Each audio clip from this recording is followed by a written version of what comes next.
Hello.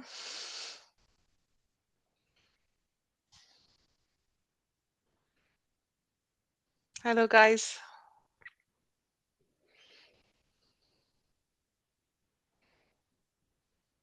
I'm just going to give a few people a few minutes to come in and then I'll get cracking. I just want to say thank you for Katie today and also for the opportunity to share my research.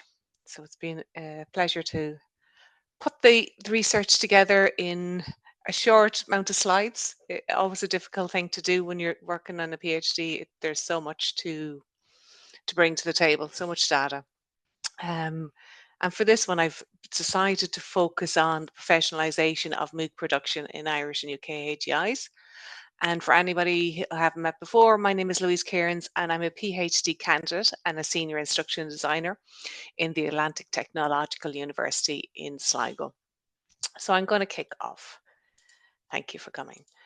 The aim of my study was to explore MOOC development in Irish and UK HEIs.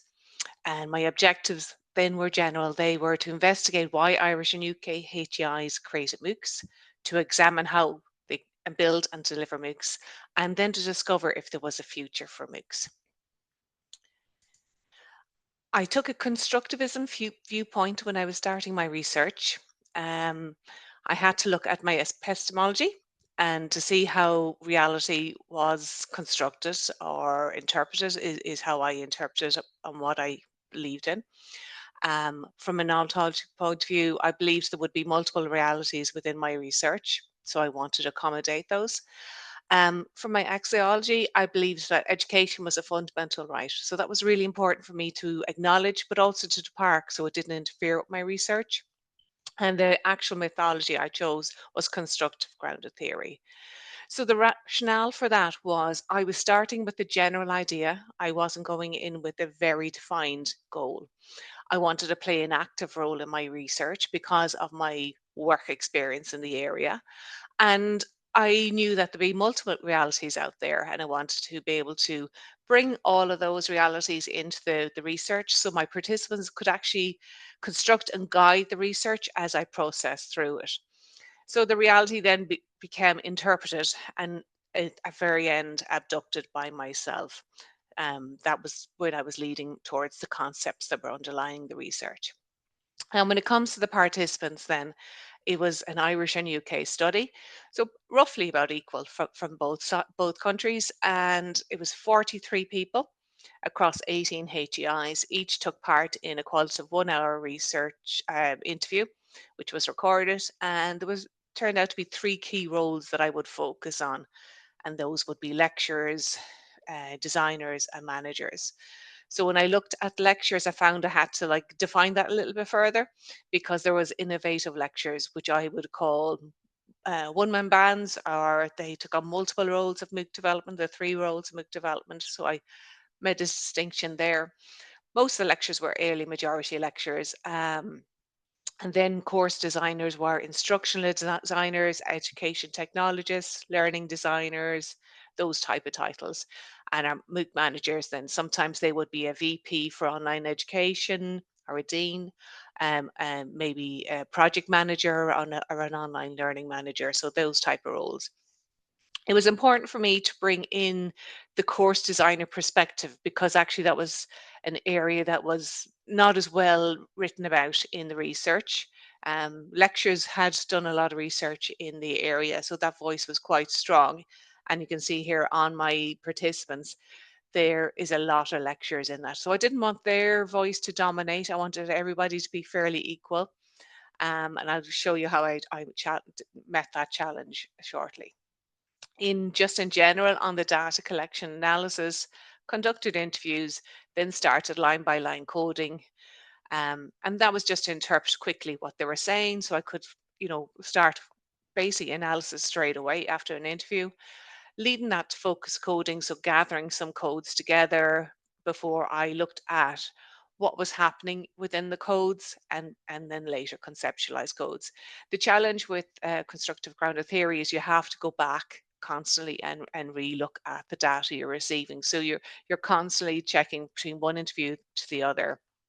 And then sometimes from conceptualized codes back to original words to make sure you're actually interpreting them correctly. So that was a quite of a wielding process. And I mentioned earlier, wanted to make sure everybody was represented. It was quite challenging when I did a draft write-up to get the voice of everybody across and get a story built. So I did that by taking on the idea of personas, which would be used of in instructional design. And when I transferred that to research, that became a composite narrative. And the composite narrative then would just bring together a group of ideas from a certain voices within my research. So I split those three key roles then into lecturers, designers and managers.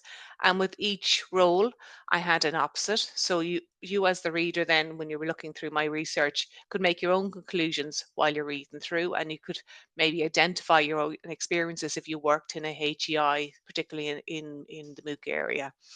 But led me then to the innovator lecturer. So those are the ones that began starting MOOCs, the early majority, those who came on board when things were set up, the generalist course designers who had a mix of skills. Specialist course designers probably had a film and TV background. Strategic exeter managers, I call these, are those, not so confident about MOOCs and, wondering if they should get out of it, where the opposite then of that story was the strategic sustainer manager. So both of those are the three roles, and the two contrasts within those roles made 6 individual stories, which again built the story of my PhD. One particular theme that kind of arose was the idea of autonomy versus strategy. And this was really summarized by Dr. Brendan, the innovative lecturer, quite well. Um, he mentioned when a colleague suggested it, I thought, okay, this is not in my comfort zone. I'm not used to doing this type of teaching, but I can learn how to do it. It's going to be a useful skill that I can transfer into other things. And he noted that that was really the case. So this was a person that heard about something really, engaging for them, and thought, I'll give it a go. There was nobody telling him not to do it. There was nobody telling him to do it, but he was willing to take that chance and see what happens. In contrast, then Professor Isha's experience was she had to put in an application. It came down to the vice chancellor who decided if they were making this MOOC or not making this MOOC. And when he seen it, he couldn't believe the information wasn't already in the public arena. So from that perspective, it was very controlled. They couldn't just go and make the MOOC. They had to apply to make the MOOC. And part of that was because there was support services behind that production, where Dr. Brendan didn't have those support services. Um, and then that meant also that the Vice Chancellor identified that this actually, we'd be first to market in this area with this MOOC. So that was enticing for him as well to get the HEI recognised in that particular subject area.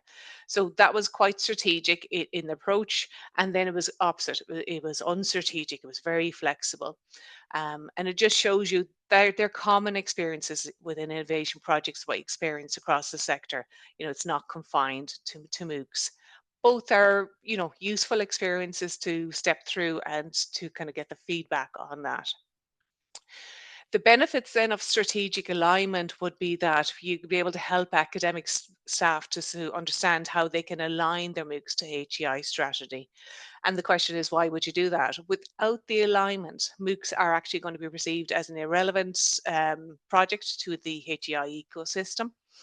Um, with strategic alignment, you build a case for providing course design support, and then also the design support that you may have would create a consistency across the portfolio, ensure quality assurance, which by default ensures the brand is being maintained and it's being watched over essentially by somebody within the HEI, rather than letting it just happen without any control.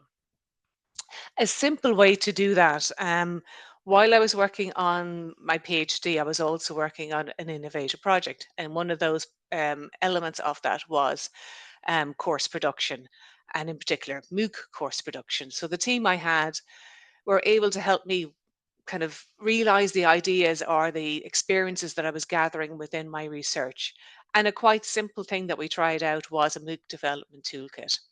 And what that did, it opened the conversation and it directed the conversation when we'd sit down first with a lecturer, and it helped us focus their minds on the lecture profile, where we'd host it, the type of course structure we'd have, the access and support, if we'd provide badging, certification, and just general tips as well. So that was very surface level. But you can see there's a questionnaire as well. And within that questionnaire, we'd step through the detail that we really needed to know.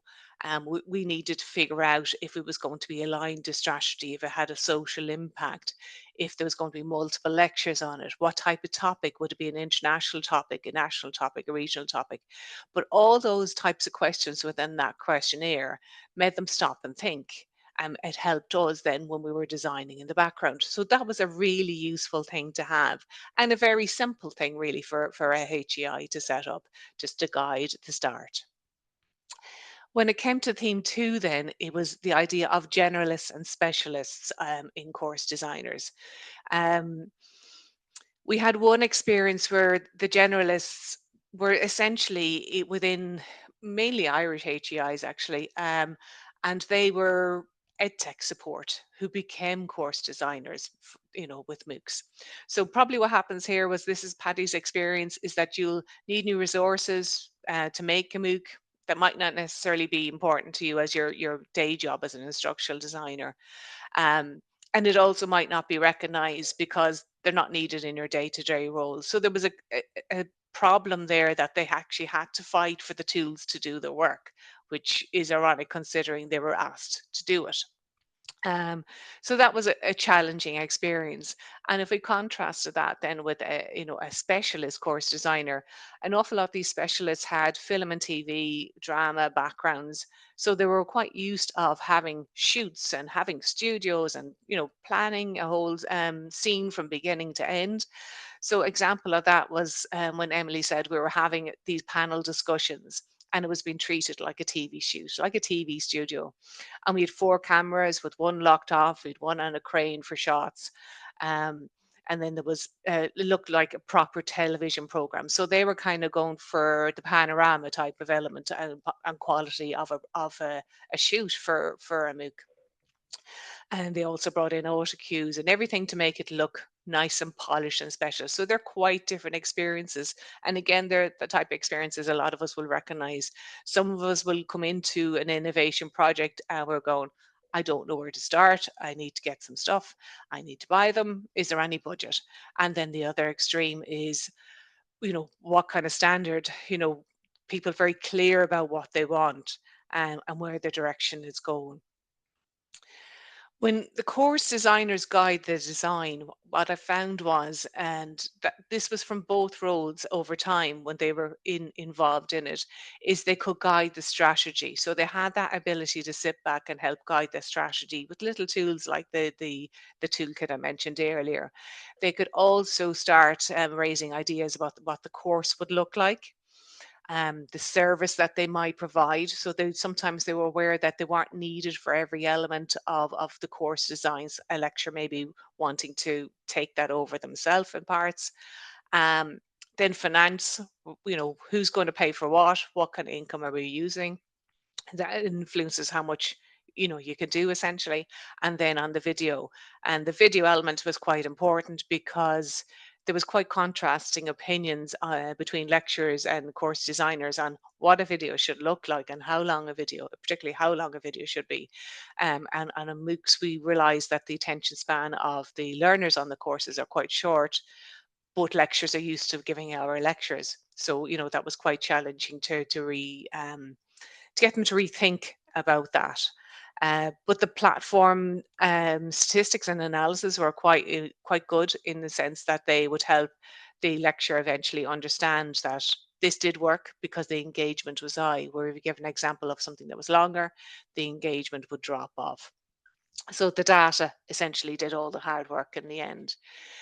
When we look at involving roles of course designers across Ireland and the UK, so the UK, a lot of them, I won't say everybody, but a lot of them began with generals. So they already had EdTech teams within the HEIs. So what MOOCs added specialist course designers into the HEIs. However, and unfortunately we have to say that COVID-19 changed everything really, and a lot of those specialists changed back to a generalist essentially, or became a generalist. So they had to learn the ed tech tools just because everybody was trying to get up and running. In there was a lot of training to be done. There was a lot of direction to be helped, lectures to be helped in direction of how they would teach and learn online. So that was quite challenging. And then in contrast, in Irish HEIs, it actually introduced the concept of having course design. So they were naturally more generalists than they were specialists. Again, COVID took over everything and it prioritized EdTech over the work they would do in course design. So they were doing both prior to that, probably in an equal footing, but EdTech took the priority. And since COVID, the refocus has gone towards more micro-credential support rather than MOOCs in most of the HEIs. Now, that is a little bit influenced by governmental projects in the background that have income with them, and they have the ability for HEIs to pivot from MOOCs into micro-credentials, and they're quite excited by the thoughts of that.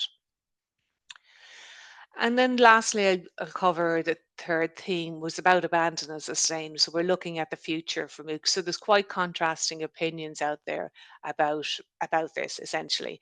So Tara, the strategic Exeter manager, believed that MOOCs have outlived their usefulness at this extent. They haven't really taken off the way they thought they would. A lot of that type of thinking or that type of rhetoric is based on the fact they either joined for fear of missing out, are they joined for appearing out of touch with the market? So they weren't actually joining MOOCs because they thought that was what they should do and there was a clear mission and vision for them. They were just feeling this is something we should be part of. And once that feeling left, or once they ticked the box, essentially, they were ready to move on to the next thing. And the next thing has been micro credentials for sure, and AI is taking over as well. And then on a contrast, then we have Matt, the strategic sustainer, who went into MOOC development with a quite clear objection. He wanted to experiment with online courses, and then he wanted to see how they could help him achieve some strategic agenda that he had in the background, essentially. So from his perspective, he's actually partnered with multiple MOOC platforms, and that has meant that he's able to pick and choose which platform a MOOC would go on. So he's looking at the audience they cater for. So if it's Coursera, maybe they're looking at an American market, or maybe it's a particular type of subject. And they're very clear on when they curate a MOOC, where they're going to put it, who they're going to reach. Um, and sometimes then they're cross badging and they're reusing that particular MOOC across a couple of platforms if they think it's suitable for the market. And then that's, it's increasing their reach, their reuse by 3 times across the market. They're reaching millions of learners essentially as by doing that type of a strategy. So sustainable production. So why would we look to achieve sustainable production? Well, simply because it'll be an efficient use of resources and time. It'll justify our course design support for lecturers, and it connects MOOCs to other elements of the HEI ecosystem. So simple ways we can do that then when we're looking at sustainability is introduce efficiency, basically. Spending a lot more time in planning was a key to MOOC production, being quick, essentially. When lecturers wrote their courses before or recorded their courses before the design team were involved, they spent a lot more time in post production. So the first 3 stages here are critical to making an efficient lean production process. So at this stage, even in the projects I'm involved in myself, I spend that time and wait and stop on only take up development when I know there's a product written, because I know from our team point of view it's faster for them to do. And I also then have identified different stages where I actually just need the lecture and when I don't, which actually seems to suit them quite well. They're able to buy into having a certain length of time to build and write the content or record the content that we've asked them to record. And then the team are able to go off and edit without their interference, as well as their input at that stage, until the later stage where they need to go back and review and then before they go live. And the simple thing of production modeling is that, that really helps with the idea of productions being quicker. Many MOOCs are around 3 weeks anymore. So MOOCs would have been anywhere between 6 and 8 weeks previously.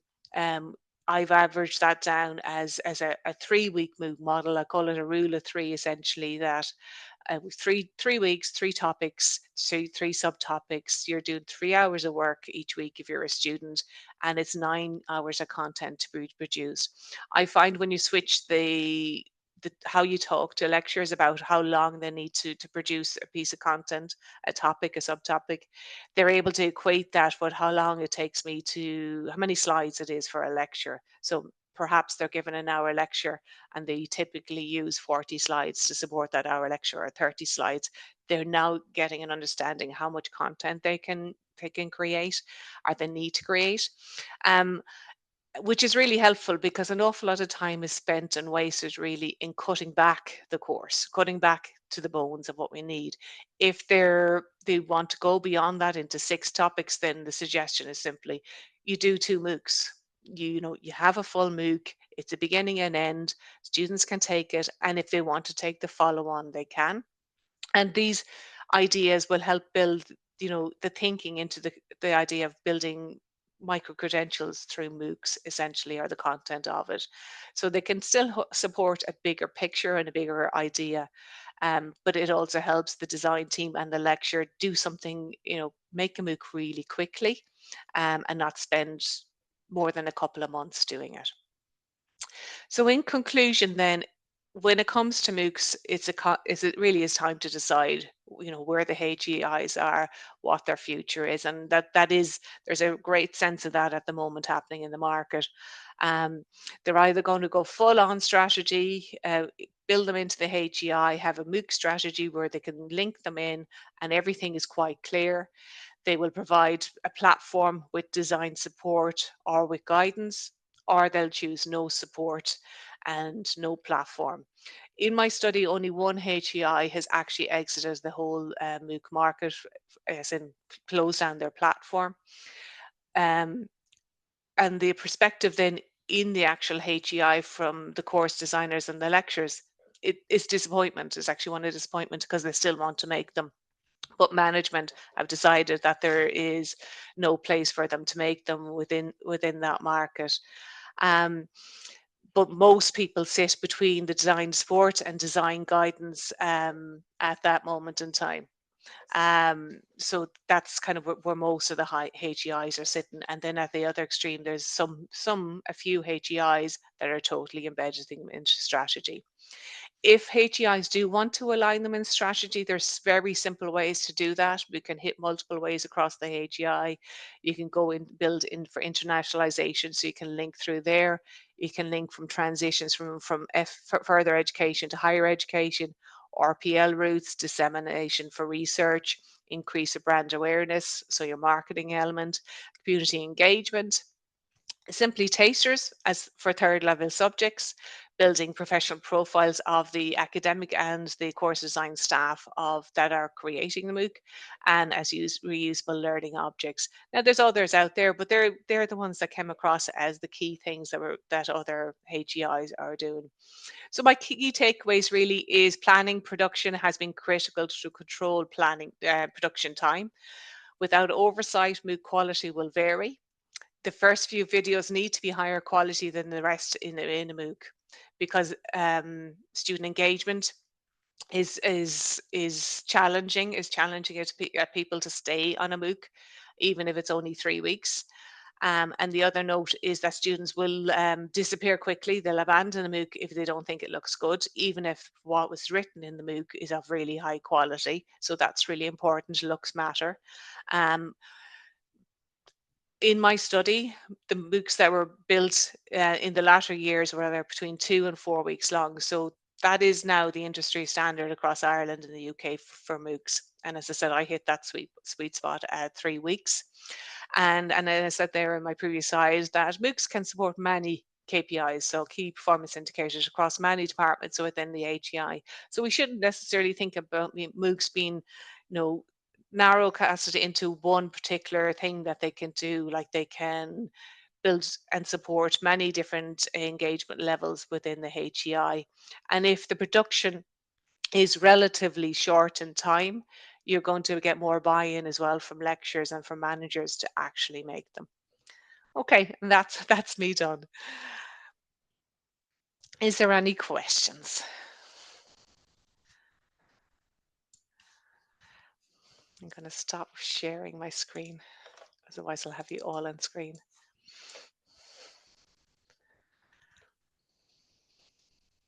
Thank you. It's been really great to be able to present my research. As I said earlier on, there's so much parts of the research we could pick up today and have a look at. But as an instructional designer, they're the elements that have helped me in my job to make it easier to do my job, essentially. So that those are the parts that I've thought were useful to share out.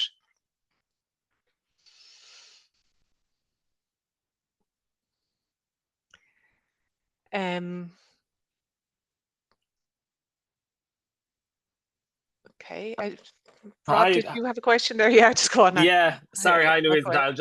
I'll just jump in. Rob Thanks. here from DCU. Thanks so much for that, Louise. Really, really interesting work and really interesting insights that you gathered from your participants. I just wanted to ask, obviously, because you kind of collated the views of all the different parties involved in MOOC production, were there any kind of perspectives that came through that kind of you were that surprised you, or are there any perspectives that you expected to kind of hear and you didn't? Was there? Okay. I think it was fairly. I expected. I suppose when I started, did expect a mix of opinions, Rob. And I got a mix of opinions. And so, yeah, that was kind of like part of the party. I expected more people to say they didn't want to be involved in MOOCs, because I think there's a general rhetoric across the sector for the last few years that they're dead, essentially. Um, Despite the fact the figures out there on the MOOC platforms are still in the millions, they're still quite significant. And even on a course that might be over 10 years in existence, you're still getting, if you're on a large platform like FutureLearn, you're still probably hitting at least a couple of thousand a year without looking for the learners. They're enrolling on the courses, which is quite significant amount of learners, especially sometimes when they're really quite specialist subjects. So that was quite interesting to see. I found as well, I was quite surprised how excited the course designers, so the instructional designers, essentially were making MOOCs. They really loved the projects because they gave them a chance to have a bit of fun, essentially, to be a bit innovative. Because if you rely on your day job as a lot of ed tech support, you get through it and it's necessary, but it doesn't give you a lot of scope for creativity. So that allowed them for a lot of creativity, which was brilliant. And then from the lecturer's point of view, I hadn't really thought about too much, but the lectures really enjoyed the ones that were involved with the early innovator lectures. They really enjoyed having the safe pair of hands, is what they call them, the course design support in the background. And you really see where the role of a course designer adds to a HEI, because it essentially can reduce that workload for lecturers, and it makes them more engaged in innovation projects once they have the support. And I think that's something that sometimes our managers don't appreciate enough. They want to have a lot of projects set up, but the long-term support and sustainability for those are not always thought about. If you keep providing support, people will keep building the MOOCs, and they will start moving beyond what you have perceived as how they could support the HEI into other areas. Plus, they are also able to disseminate research an awful lot. I think an awful lot of the lectures were really keen for that, disseminate research, and sometimes they're the community engagement part of things. So there was one particular project where it would have been about cancer care. So it was looking at supporting the family of a patient about to have a radiation treatment and what that would look like, and how they would deal with it. And I think we forget about how much information we know essentially within a HEI, and how much we can share, and the value of that to society. We're not just about making money. Technically, most of the universities are actually, a charity in the background. I know that's challenging. I do think as well it's getting more and more challenging as many of the universities, particularly in the UK now, have the challenge of having to make savings. There was definitely a feeling that if if there was a budget issue, MOOCs would be dropped straight away by managers, because they were nice to have rather than anything else. So there was quite a difference between the people on the ground working on the MOOCs in that attitude, and the managers, I suppose, essentially that had to make the most of the resources they had. I hope that's okay. Yeah, thanks, Louise. It's nice to hear that kind of passion is an important thing, and I think maybe that's contributed to kind of keeping MOOCs going all these years. And as you've mentioned, obviously, you certainly know in Ireland there's a lot of talk and attention being given to micro credentials at the moment. But I think what I've learned from you today, Louise, is that MOOCs are still valuable. MOOCs still have a role to play, and they're still going strong. I see Fiona has said something similar in the chat as well, so it's really Yeah. good to see. Yeah, it is. And I think when we think about it, like blogs are still gold and things like that in the background, and they're an old innovation at this stage as well. So, it is quite good to see. We all have a, each innovation eventually finds a place. It doesn't have to take over the world, as they may have been suggested at the start. They all have a place. And Sarah, there you have your hand up. Hi, thank you so I yeah, I guess you've sort of maybe answered it now because it's kind of related to that. But did you, in your research, come across any sort of effective methods for mainstreaming MOOCs as a research dissemination tool into projects from the outset, or is the sort of traditional publishing mechanism of journals, books, etc., more of a sort of desirable mechanism for academics who are maybe like targeted with that in their Yeah. institutions? I've from talking to lecturers, I found it's a frustrating challenge that they're not recognized in I suppose in their professional metrics when they're trying to get promotions for MOOCs, because they believe, and in reality MOOCs are reaching more people than their academic publications are, but only their academic publications are being recognized. So there was actually that it was raised that people want those types of outreach work, essentially, is what the way they were saying it as, to be recognized for promotion, and that MOOCs provide a simple kind of model to do that, and have value. But most HEIs don't recognize it. There was only a handful that were actually changing their metric systems to say, yeah, that this could be valuable. I do think if they did, that yes, they would get more. You get more academics making them, because they have said it. Um, but one particular academic said to me, I have to kind of step back and consider, is this good for my career at this stage? And she was making it quite clear that she knew that she'd get more credit essentially for publishing the paper about the MOOC rather than necessarily the MOOC. But that still is a valuable thing too, is what publishing the paper about the MOOC.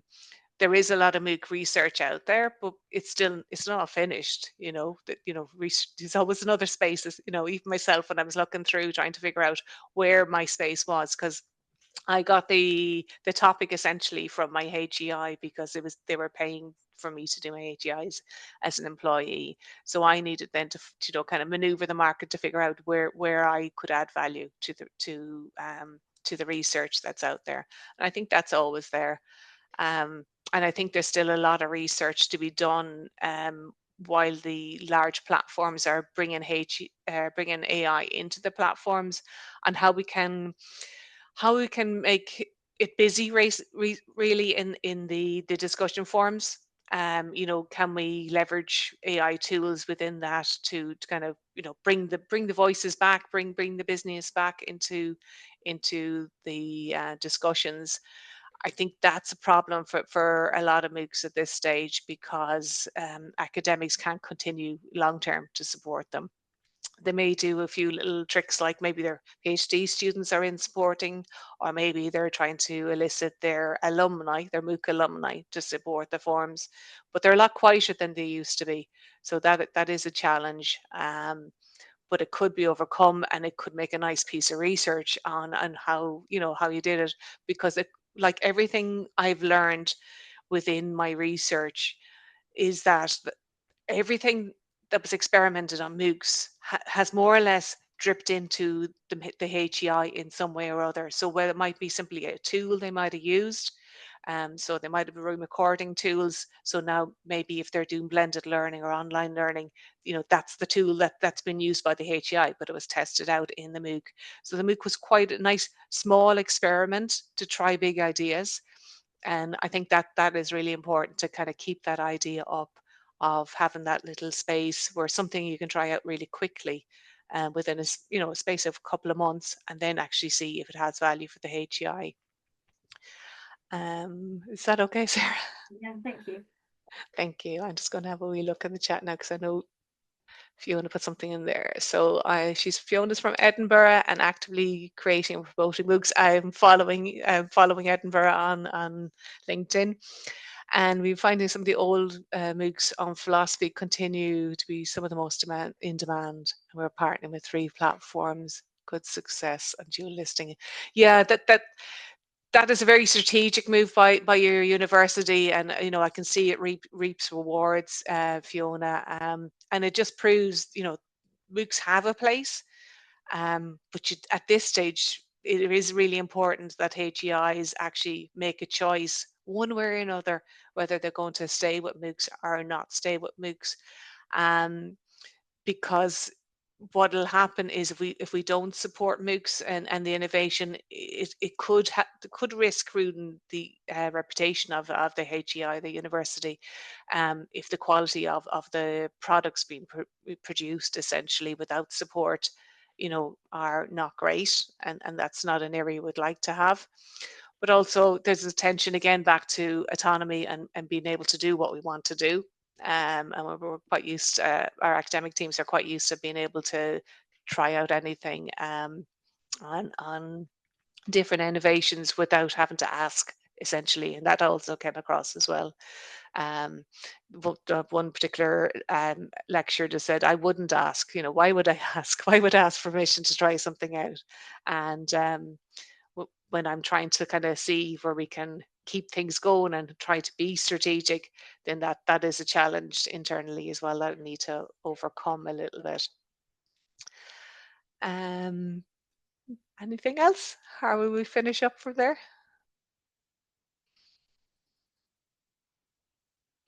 Okay, I think we'll finish up then. And thank you very much for coming along today. It's been a pleasure for myself to have a captive audience, to tell my research story essentially.